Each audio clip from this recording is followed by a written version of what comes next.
Hello दोस्तों, Rajasthan high court stenographer के लिए बेहतरीन डिक्टेशन स्टार्ट होगी 3 सेकंड बाद। स्टार्ट।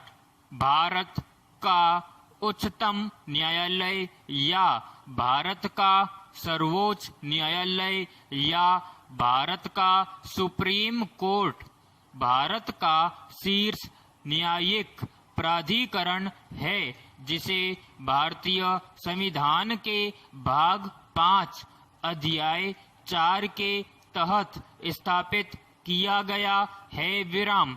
भारतीय संघ के अधिकतम और व्यापक न्यायिक अधिकारिता उच्चतम न्यायालय को प्राप्त है। विराम। भारतीय संविधान के अनुसार उच्चतम न्यायालय की भूमिका संघीय न्यायालय और भारतीय संविधान के संरक्षक की है। विराम।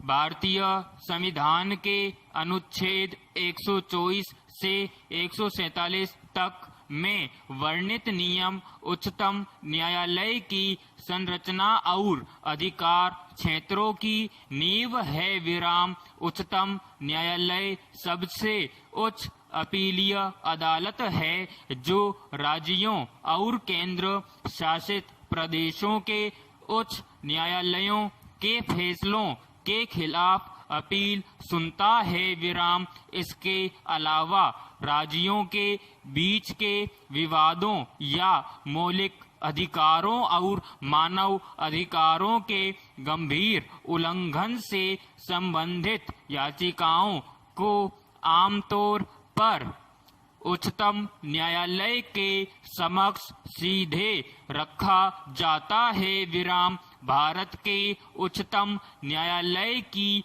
स्थापना 28 जनवरी 1950 को हुई और उसके बाद से इसके द्वारा 24,000 से अधिक निर्णय दिए जा चुके हैं। विराम। पैराग्राफ।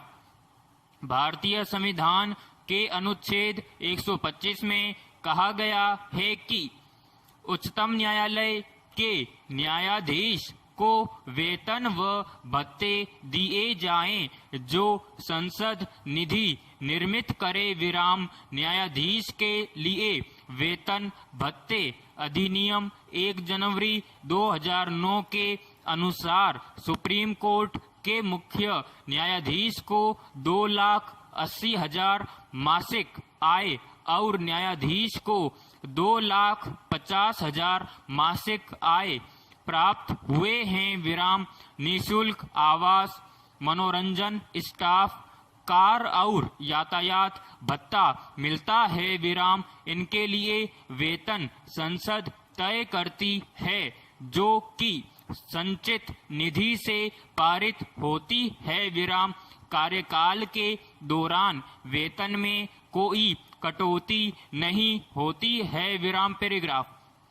भारतीय संविधान का अनुच्छेद 124 उपबंधित करता है कि भारत का एक उच्चतम न्यायालय होगा, जो भारत के मुख्य न्यायमूर्ति और जब तक संसद निधि द्वारा अधिक संख्या विहित न करे तब तक 7 या उससे कम न्यायाधीशों से मिलकर बनेगा। विराम।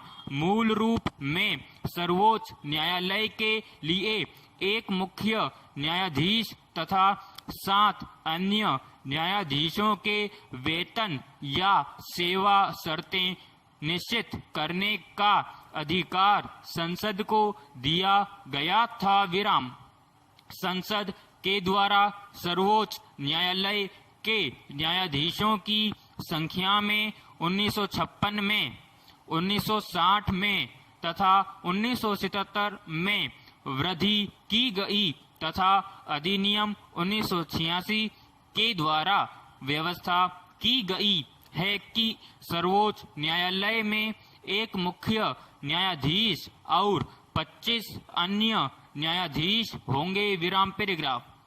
संविधान के अनुच्छेद 124 में व्यवस्था है कि सर्वोच्च न्यायालय के मुख्य न्यायाधीशों की नियुक्ति राष्ट्रपति करेंगे एवं अन्य न्यायाधीशों की नियुक्ति के विषय में राष्ट्रपति मुख्य न्यायाधीश से परामर्श करते हैं विराम।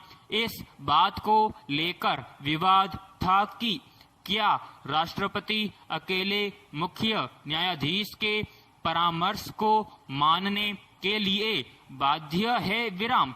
राष्ट्रपति द्वारा ये नियुक्तियां सर्वोच्च न्यायालय से प्राप्त परामर्श के आधार पर की जाएंगी विराम। सर्वोच्च न्यायालय के मुख्य न्यायाधीश इस प्रसंग में राष्ट्रपति को परामर्श देने से पूर्व 4 वरिष्ठतम न्यायाधीशों के समूह से परामर्श प्राप्त करेंगे तथा न्यायाधीशों से प्राप्त परामर्श के आधार पर राष्ट्रपति को परामर्श देंगे विराम। सर्वोच्चतम न्यायालय की संविधान पीठ ने अपने सर्वसम्मत निर्णय में कहा है कि वरिष्ठतम न्यायाधीशों के समूह को एक मत से सिफारिश करनी चाहिए विराम समाप्त।